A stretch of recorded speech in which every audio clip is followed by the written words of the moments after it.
Hi, this is Anjela Jeganathan, your holistic medical herbalist. Welcome to the first video in our series on tackling the inflammation pandemic. Starting with our digestive system. Did you know that inflammation can happen anywhere in our digestive tract? Yes, from your mouth all the way down to your anal passage basically. Any part of your digestive system can be affected. It can be in a small area like a patch in your colon, or it can spread throughout like pancreatitis where the whole colon gets inflamed. So what are the types of inflammation? There are two types. One is acute. It's mainly physical damage. When you eat something hot or sharp or brush your teeth just a bit too hard, that can cause a bit of irritation in your mouth, which leads to inflammation because our immune system kicking in and starting the healing process. Feels annoying for a couple of days, but then it gets better.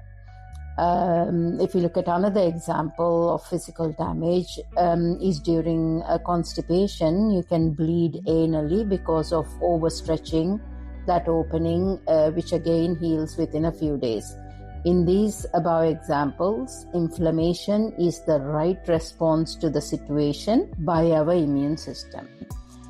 Another type of inflammation is chronic inflammation. That is when our immune system gets into an overdrive mode and causes ongoing inflammation. We are mainly concentrating about the chronic inflammation, which is the root cause for many modern day diseases. Our immune system goes into override, thinking that some harmful pathogen has entered the body. So it attacks our own digestive lining, thinking it's fighting off something dangerous. That is what we call autoimmunity, when our body starts attacking its own cells. Ever had something stuck in your throat like a tiny tomato skin and your body goes into a full-on cough mode to get it out? That's your immune system in action. It's doing its job. Now imagine the same tomato skin or a chili flake gets stuck in our colon lining. Immune system increases mucus secretions in that lining and tries to trap it in the mucus and causes pain in the lower stomach to purge it out of the body. Think of a time you accidentally cut yourself while chopping vegetables. What happens? It bleeds for a little bit and then the immune system kicks in and heals it.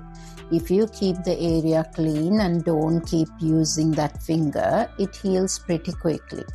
It's the same with your digestive system. When irritation happens, whether from food or intolerances or immune reactions, it's like that cut. But if we never give it a break, if we are constantly eating or eating the same irritating foods, the healing process gets delayed. Immune system goes into a panic mode as it cannot heal, so it overreacts and starts attacking the surrounding areas, and the inflammation gets worse, can spread to other nearby areas and becomes chronic inflammation that can deepen to form ulcers. So what does Western medicine do? A lot of the time it focuses on suppressing the immune system. This can offer short-term relief, but in the long run, it's like putting a band-aid on a bigger issue. When we suppress the immune system, we are not giving the body a chance to truly heal, and over time, this can lead to other life-threatening problems like infections or even more serious conditions such as cancers. So, what do alternative health experts recommend?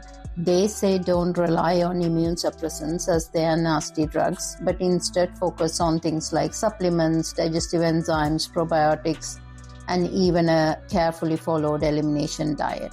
But is that really the right approach? Let's think this through.